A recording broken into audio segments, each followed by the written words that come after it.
તો સુરતમાં બોગસ તબીબો દ્વારા હોસ્પિટલ ચાલુ કરાવવા મામલે કાર્યવાહી કરવામાં આવી છે। હોસ્પિટલને એનઓસી ન હોવાને લઈને ફાયર વિભાગે કર્યું છે સીલ।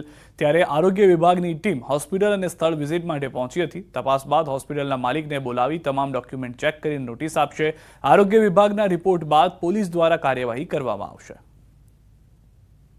સુરતના પાંડેસરા વિસ્તારમાં રવિવારને દિવસે સેવા મલ્ટી સ્પેશિયાલિસ્ટ હોસ્પિટલનું ઉદ્ઘાટન કરવામાં આવ્યું હતું। જો કે સોમવારે હોસ્પિટલનો વિવાદ આવ્યો હતો કે હોસ્પિટલ રજિસ્ટ્રેશન નથી, બોગસ છે, એની અંદર કામ કરનાર અધિકારી બોગસ છે। આ તમામ ફરિયાદો વચ્ચે આરોગ્ય વિભાગની ટીમ છે, મેડિકલ આરોગ્ય વિભાગની ટીમ પહોંચી છે। ડૉક્ટર અનિલ પટેલ આપણી સાથે છે। અનિલભાઈ, ચેકિંગમાં આવ્યા છે, કયા પ્રકારનું ચેકિંગ છે, શું ફરિયાદ મળી છે અને આજે શું કાર્યવાહી?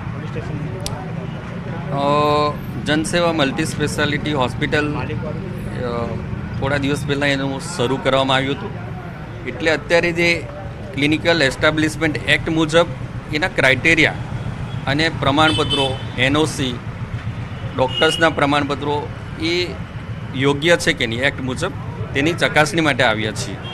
આ હોસ્પિટલ રવિવારના દિવસે ઉદ્ઘાટન કરવામાં આવ્યું હતું, તો આના રજિસ્ટ્રેશન માટેની કોઈ એપ્લિકેશન ઓનલાઈન કરવામાં આવી હતી ખરી? જે તે દિવસે કરવામાં આવી નહોતી। અત્યારે એક દિવસ પહેલાં એમની એપ્લિકેશન, અમારું જે ક્લિનિકલ એસ્ટાબ્લિશમેન્ટ એક્ટનું પોર્ટલ છે ત્યાં એક એપ્લિકેશન આવી છે જેની ચકાસણી બાકી છે। અત્યારે અહીંયા આવ્યા છો, ઓલરેડી હોસ્પિટલને સીલ મારેલી છે, તો હવે કયા પ્રકારની કાર્યવાહી, કયા કયા વિભાગને બોલાવવામાં આવ્યા છે? અત્યારે અમારું જે આરોગ્ય વિભાગ છે એમાં જે અમારી ટીમ છે એના મેમ્બર્સ અત્યારે ઉપલબ્ધ છે। બીજા 2-3 મેમ્બરો અત્યારે ઉપલબ્ધ નથી, એ ઓન ધ વે છે। એટલે એ અમારી જે સંયુક્ત ટીમ છે એ તપાસ કરશે અને જે બી માલિક છે, જે બી ઓનર છે, એમને નોટિસ આપીને અમારા આરોગ્ય વિભાગમાં બોલાવવામાં આવશે। કેમેરામેન ભરત બ્રહ્મભટ્ટ સાથે કીર્તેશ પટેલ, ન્યૂઝ 18 ગુજરાતી, સુરત। નગર વોર્ડના કાઉન્સિલરો ઉતર્યા છે રસ્તા પર। રોડનું સમારકામ ન થતા રોડ બનાવવા જાતે જ મેદાનમાં ઉતર્યા છે।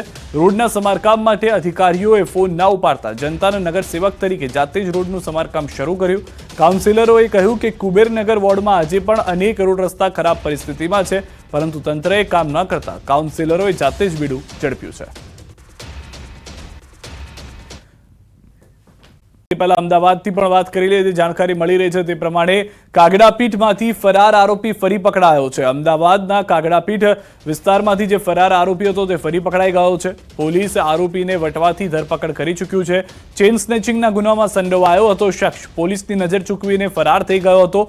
પોલીસ સ્ટેશનમાં લાવવામાં આવ્યો હતો। પોલીસ કામમાં વ્યસ્ત હતી, એ દરમિયાન પોલીસ સ્ટેશનમાં એક જગ્યાએ બેસાડ્યો હતો, ત્યાંથી તે ફરાર થઈ અને ભાગી છૂટ્યો હોવાની જાણકારી હતી। પોલીસને જેવી જાણકારી મળી તુરંત પકડી પાડ્યો છે।